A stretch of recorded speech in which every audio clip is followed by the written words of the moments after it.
আমাদের যুবকদের মধ্যে দেখবেন যে রোস্টিং ভিডিওর একটা আপনার কালচার আছে। রোস্টিং ভিডিও বুঝেন আপনারা? আমরা সাধারণত জানি মুরগি রোস্ট করে। রোস্টিং ভিডিওতে মুরগির রোস্ট হয় না, মানুষের রোস্ট হয়।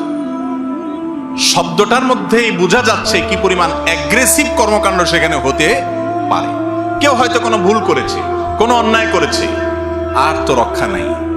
ফেসবুক আছে হাতে, ইউটিউব আছে হাতে, সবার হাতে হাতে মিডিয়া। এবার তার ব্যাপারে এমন সব কথা, এমন সব কাজ, এমন সব অভিযোগ, হ্যাঁ দোষ করলে সেটা সংশোধন করতে হবে, সমালোচনা করতে হবে, তার নীতিমালা আছে শরিয়াতে, সেসব নাই। এবার রোস্ট করে তাকে, নাম দিছে রোস্টিং ভিডিও। আছে না নাই? কিভাবে কাকে কে ছোট করবে এটার জন্য প্রতিযোগিতায় লিপ্ত হই। এই অপরাধগুলোর সবচেয়ে ভয়াবহ দিক হলো এগুলো যে অপরাধ, সেই চেতনা, সেই বোধ আমাদের মধ্যে নেই।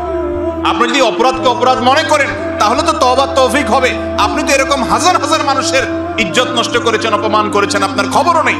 বিশেষ করে কেউ যখন কোনো বিপদে পড়ে, জাতীয় কোনো ব্যক্তিত্ব, যে কোনো মানুষ, তো এবার ওই হাতি খাদে পড়লে যেরকম হয় আর কি, সবাই মিলে তার 14 গোষ্ঠী বলতে গিয়া যা না তাও বলি, আর ব্যঙ্গ, বিদ্রুপ, ঠাট্টা, গালিগালাজ, এগুলো তো আমরা মোটামুটি তখন জায়েজই মনে করি।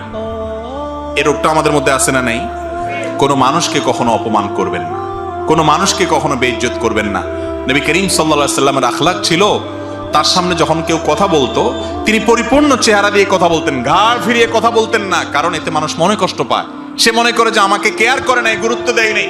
নবীজি সাল্লাল্লাহু আলাইহি সাল্লাম পরিপূর্ণ চেহারা দিয়ে কথা বলতেন, এই ছিল তার আখলাক। আজ আমাদের এগুলো আছে নাই। লেবাস পোশাকে মুসলমান যতটা আছে, আচার আচরণে মুসলমান তার ধারে কাছেও এই সমাজে আকীদা সহি, আখলাক সহি নেই, আমল সহি, আখলাক সহি নেই। ঠিক না ঠিক? আল্লাহ তাআলা আমাকে, আপনাকে, আমাদের সবাইকে এই ত্রুটিটাকে সংশোধন করার তৌফিক দান করুন। আমরা প্রতিজ্ঞা করব আমাদের দ্বারা কোনো মানুষের অপমান যেন না হয়।